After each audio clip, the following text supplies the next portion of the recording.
শহীদ নিজামী মুজাহিদ সাহেবেরা মন্ত্রী হিসেবে সর্বশেষ যখন সম্ভবত 2006 বা 2007 মন্ত্রী ছিলেন, বলেন তো তার কয় বছর পর তাদেরকে ফাঁসি দেওয়া হলো?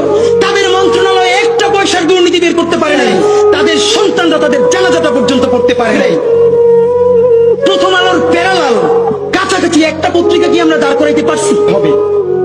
আমাদের অনেকগুলো প্রতিষ্ঠান লাগবে, আমাদের আর্থিক যোগ্যতা অর্জন করতে হবে।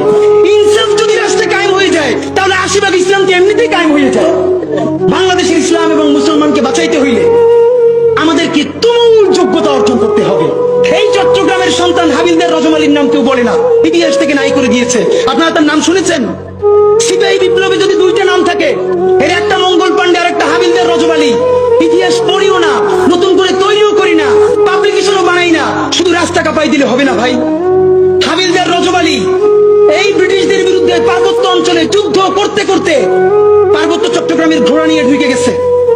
একটা সময় সঙ্গীহারা হয়ে গেছে, ব্রিটিশদের কাছে জীবন দিবে না, এই জন্য তিনি চিরতরে পার্বত্য চট্টগ্রামের ভিতরে ঢুকে গেছে, আর ব্যাক করেন নাই। তিনি মনে করেছেন যুদ্ধ করতে করতে প্রয়োজনে হারিয়ে যাব, তবুও আমার স্বাধীন জীবন ব্রিটিশ বেনিয়াদের কাছে হত্যা হইতে দিব না।